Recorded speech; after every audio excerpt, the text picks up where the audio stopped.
മഴക്കാലമായി കഴിഞ്ഞാൽ നമ്മുടെ സോപ്പ്, അതുപോലെ മഞ്ഞുകാലമായാലും മഴക്കാലമായാലും നമ്മുടെ സോപ്പ് ഇങ്ങനെ സ്വിറ്റിംഗ് ആയിട്ടിരിക്കും. കണ്ടില്ലേ, സ്വിറ്റിംഗ് ആയിട്ടിരിക്കണത്. ഇതിനൊരു പരിഹാരം ഉണ്ട് കേട്ടോ.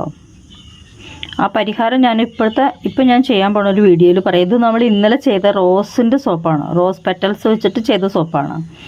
അപ്പോൾ അതാകെ പൊതിയാൻ സമയം കിട്ടിയില്ല, വൈകുന്നേരമാണല്ലോ ഉണ്ടാക്കിയത്.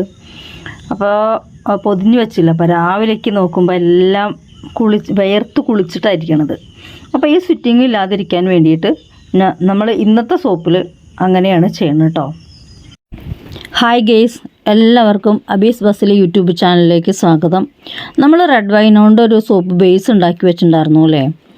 അപ്പോൾ നമ്മൾ സ്വിറ്റിങ് ഇല്ലാത്ത സോപ്പ് ഉണ്ടാക്കാൻ വേണ്ടിയിട്ട് ആണ് കേട്ടോ ഇന്ന് ഈ ബേസ് എടുക്കണത്. സ്വിറ്റിങ് ഇല്ലാതെ എങ്ങനെ സോപ്പ് ഉണ്ടാക്കാം.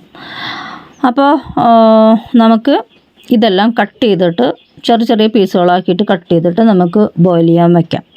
അപ്പോൾ ഞാൻ അതിനൊക്കെ ഒന്ന് കട്ട് ചെയ്യാണ് കേട്ടോ. ഞാനൊരു വലിയൊരു എന്താ പറയുക കത്തി വാങ്ങിയതാണ്.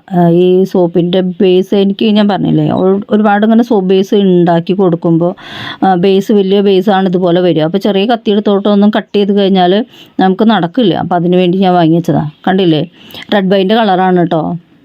നമ്മൾ ഉണ്ടാക്കി വെച്ച സോപ്പ് ബേസ് ഇല്ലേ, റെഡ് വൈൻ, അതിൻ്റെ കളറാണത്. അതിന് ചെറിയ പീസൊക്കെ ആക്കിയിട്ട് നമുക്ക് ഇന്ന് എന്താ പറയുക നമ്മുടെ സ്വിറ്റിങ് ഇല്ലാത്ത സോപ്പ് ഉണ്ടാക്കാം.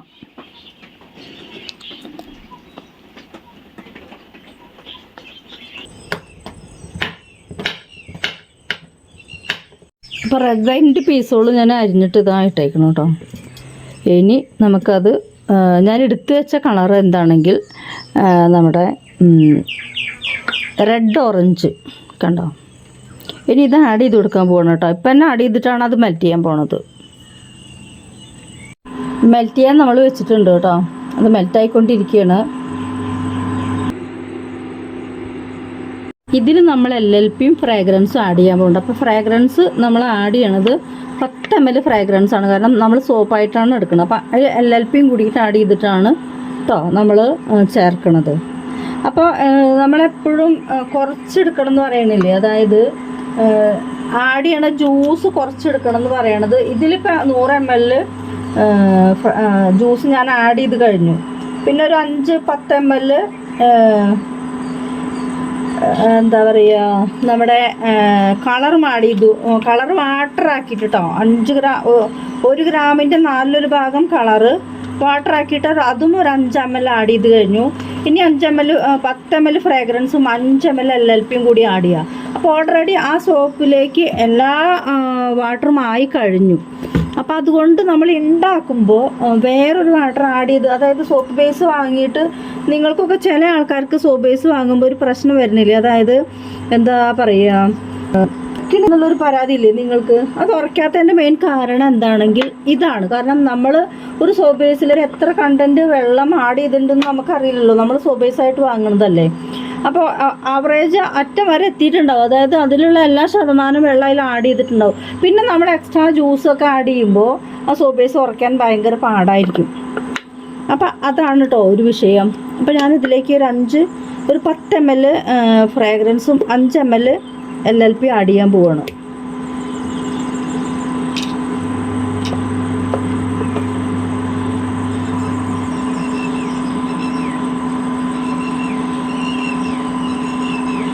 ഞാൻ മുന്നേ പറഞ്ഞിട്ടുണ്ടായിരുന്നു കേട്ടോ, സ്വിറ്റിങ് ഇല്ലാതെ ആവാൻ വേണ്ടിയിട്ടാണ് ഞാൻ LLP ആഡ് ചെയ്യണമെന്ന് ഞാൻ പറഞ്ഞിട്ടുണ്ടായിരുന്നല്ലോ. അപ്പോൾ സ്വിറ്റിങ് ഉള്ള സോപ്പ് നമുക്ക് ഭയങ്കര മെനക്കെടാ പൊതിഞ്ഞെടുക്കാൻ. അതൊക്കെ തുടച്ച് വൃത്തിയാക്കിയിട്ടൊക്കെയാണ് നമുക്ക് സ്വിറ്റിംഗ് ഉള്ള സോപ്പ് പൊതിയാൻ പറ്റുള്ളൂ. അപ്പോൾ സ്വിറ്റിംഗ് ഇല്ലാതിരിക്കാൻ വേണ്ടിയിട്ട് ഇപ്പോൾ നമ്മൾ എപ്പോഴാണ് നമുക്ക് സൗകര്യം കിട്ടണത് അപ്പം പൊതിഞ്ഞാൽ മതി. അതിന് വേണ്ടിയിട്ടാണ് നമ്മൾ LLP ആഡ് ചെയ്തേക്കുന്നത്.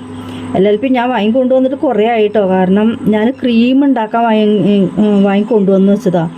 ഇപ്പോൾ എനിക്ക് ടൈം കിട്ടാറില്ല, ക്രീം ഉണ്ടാക്കാറുമില്ല. 3 ബാച്ച് ക്രീം ഞാൻ എടുത്തു. ആ 3 ബാച്ചും നമുക്ക് നല്ല സെയിലുള്ള ക്രീമാണ്. അതായത് ഡെർമാ വൈറ്റ് ക്രീം നല്ല സെയിലാണ്, നൈറ്റ് ക്രീമാണത്. അപ്പോൾ അതുകൊണ്ട് പിന്നെ എനിക്ക് അടുത്ത ബാച്ച് 4ാമത്തെ ബാച്ച് ഉണ്ടാക്കാൻ എനിക്ക് ടൈം കിട്ടിയില്ല. പിന്നെ അതുപോലെ കോസ്റ്റ്ലി ആണ്, അത് കാരണം കൊണ്ട് ഇത്തിരി മെനക്കെടാണ്. അപ്പോൾ ഞാൻ ഉണ്ടാക്കിയില്ല. അന്ന് കൊണ്ടുവന്ന് വെച്ചതാണ് ഞാൻ LLP.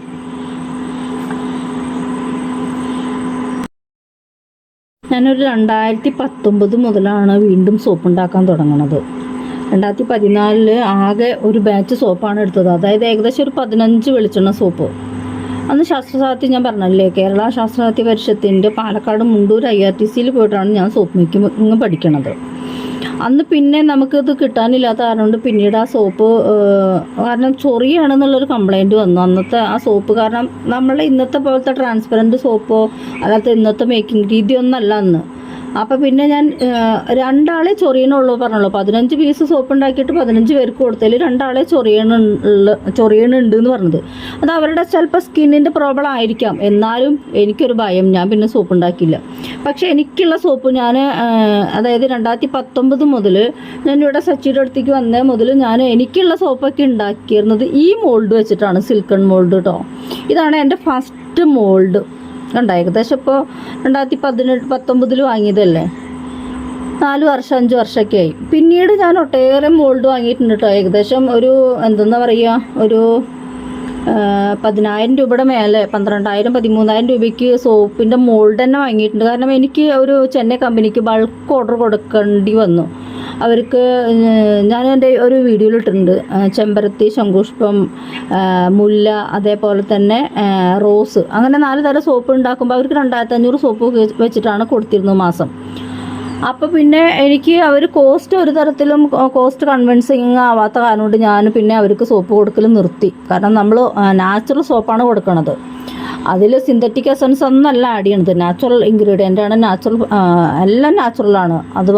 അതുപോലെ തന്നെ വില കൂടിയ ഫ്രേഗ്രൻസ്, അതായത് 1 കിലോയ്ക്ക് 5,000 രൂപ വരെ വില വരുന്ന ഫ്രേഗ്രൻസ് ഒക്കെ ആകുമ്പോൾ നമുക്ക് ഒരിക്കലും മുതലാവില്ലേ നമുക്ക് കൊടുക്കാൻ. അപ്പോൾ അവരായിട്ട് കോസ്റ്റായിട്ട് നമുക്ക് ഒരിക്കലും കോസ്റ്റ് താത്തി 20 രൂപയ്ക്കോ 30 രൂപയ്ക്കൊന്നും നമുക്ക് സോപ്പ് കൊടുക്കാൻ കഴിയില്ല, GST അടക്കം. അപ്പോൾ ഞാൻ പിന്നെ സോപ്പ് അവർക്ക് കൊടുക്കൽ നിർത്തി. അങ്ങനെ എൻ്റെ ആദ്യത്തെ മോൾഡാണത്. പിന്നീട് 50 ഗ്രാമിൻ്റെ മോൾഡ്, 25 ഗ്രാമിൻ്റെ മോൾഡ്. ഞാൻ ഈ എക്സിബിഷനൊക്കെ പോകുമ്പോഴേ കുറേ ആൾക്കാർക്ക് എൻ്റെ പ്രൊഡക്റ്റ് വാങ്ങണവർക്ക് ഞാൻ ഗിഫ്റ്റ് കൊടുക്കും കേട്ടോ, എൻ്റെ സോപ്പ്. അപ്പോൾ നമ്മുടെ റെഡ് വൈൻ സോപ്പ് ആയിക്കൊണ്ടിരിക്കുന്നുണ്ട്. ഞാൻ ഒഴിച്ച് കാണിച്ചു തരാം. വെളിച്ചെണ്ണയിലിട്ട പ്യുവർ വെളിച്ചെണ്ണയിലുള്ള റെഡ് വൈൻ സോപ്പിൻ്റെയും നമ്മൾ melt and pure red wine സോപ്പിൻ്റെയും വേരിയേഷനാണ് ഞാൻ ഇന്നത്തെ വീഡിയോയിൽ ഞാൻ കാണിക്കണത് കേട്ടോ.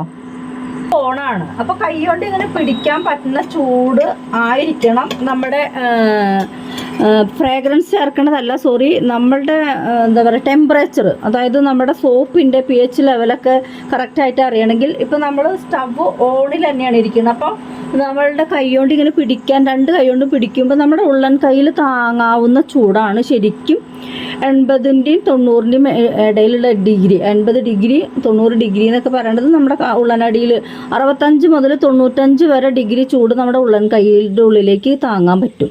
അപ്പോൾ അത് പിടിച്ചു നോക്കിയാൽ അറിയാം നമ്മുടെ സോപ്പ് മെൽറ്റായി വരുന്നതിൻ്റെ ആ pH ലെവലും അതേപോലെ തന്നെ എല്ലാം കറക്റ്റ് ആയിരിക്കും. അത് ഇനി നമുക്ക് ഈ കൈ കൊണ്ട് പിടിക്കണ ചൂടിൽ ഇപ്പോൾ നമ്മൾ ഇത് ബേസ് ആയിട്ടുണ്ട്. ബേസ് ഇതാ നമുക്ക് കണ്ടില്ലേ, സോപ്പ് ബേസ് ആയിട്ടുണ്ട്. ഇതാ റെഡ് വൈൻ സോപ്പ് ബേസ് ആയിട്ടുണ്ട്. ഇനി നമ്മൾ ഈ ഒരു നല്ല ഒരു ഇങ്ങനെ ഒരു എന്താ അതിനെ പറയുക, ഒരു ചൂട് ഇങ്ങനെ ആവി ഇങ്ങനെ കയറി വരില്ലേ, ഈ ആവി കയറി വരുന്ന ആ ടൈമിൽ അതൊന്ന് ആവി ഒന്ന് ഇറങ്ങി, അതായത് പെട്ടെന്ന് തന്നെ വേണം, അല്ലാതെ ഒരുപാട് സമയം എടുത്താൽ നമുക്കിത് സോപ്പായി മാറും. അപ്പോൾ ഞാനിനി LLP അതിൻ്റെ ഫ്രാഗ്രൻസ് ഒഴിച്ചു കൊടുക്കാൻ പോവാം.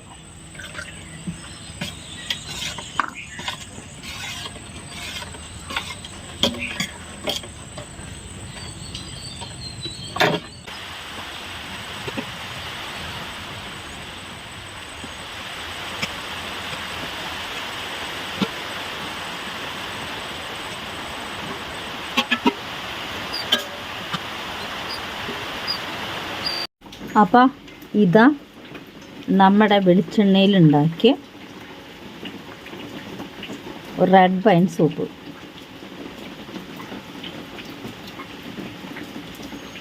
ട്രാൻസ്പെറൻസി ഒന്നും പോയിട്ടില്ല കേട്ടോ, ട്രാൻസ്പെറൻ്റ് ആയിട്ട് തന്നെ ഇരിക്കുന്നത്. പക്ഷേ വെളിച്ചെണ്ണയിൽ ഉണ്ടാക്കുമ്പോൾ കളറ് ഇങ്ങനെയായിരിക്കും.